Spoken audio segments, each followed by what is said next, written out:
Pour ce qui est de l'année 2024, il faut dire que le contrat d'objectif du ministère de l'Action humanitaire et de la Solidarité nationale a connu un taux d'exécution d'environ 91,23%.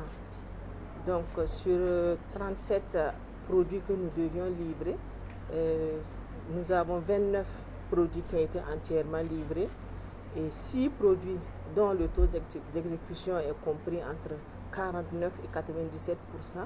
Et malheureusement, nous avons 2 produits qui n'ont pas connu un début d'exécution. Concrètement, il faut dire qu'il s'agit d'actions en faveur de l'autonomisation des cibles du ministère, constituées essentiellement des personnes pauvres et vulnérables, des PDI, des femmes, des personnes handicapées et des personnes âgées. Donc, pour 2024, il faut dire que nous avons à peu près 1 900 000 personnes qui ont bénéficié d'assistance alimentaire. Il s'agit de PDI, de personnes vulnérables et de personnes victimes de catastrophes. Et nous avons autour de 80 000 femmes qui ont bénéficié d'AGR et de crédits pour financer leur AGR, dont des femmes PDI. Nous avons environ 9 000 enfants non accompagnés ou séparés, ou des enfants ou des jeunes qui ont été rencontrés lors des opérations de circulation du territoire qui ont bénéficié d'une prise en charge psychosociale.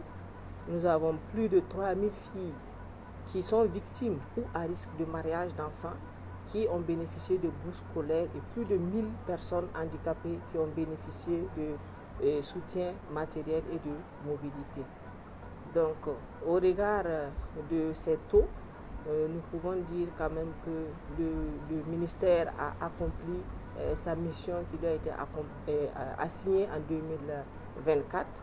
Et nous remercions le personnel du ministère de l'Action humanitaire pour leur abnégation au travail et aussi l'ensemble des acteurs humanitaires qui ne cessent d'accompagner notre ministère dans ses initiatives au profit des personnes les plus vulnérables.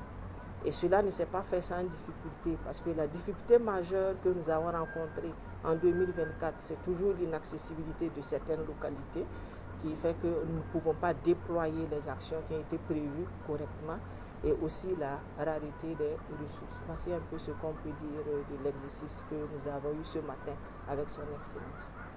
Merci, Madame. Merci bien. Déjà, nous avons pris toutes les dispositions nécessaires pour que tout ce que nous faisions sur le terrain, nous continuions à le faire et pour que la décision du président Trump n'impacte pas. Parce que nous savons très bien que l'USAID a une part très importante, en tout cas dans ce que nous faisons. Mais quand même, nous aussi, nous avons un certain nombre de dispositifs que nous avons mis en place. Donc vraiment, ça n'a pas empêché le ministère de continuer à agir au profit des personnes déplacées internes. Et nous rassurons en tout cas les Burkinabés.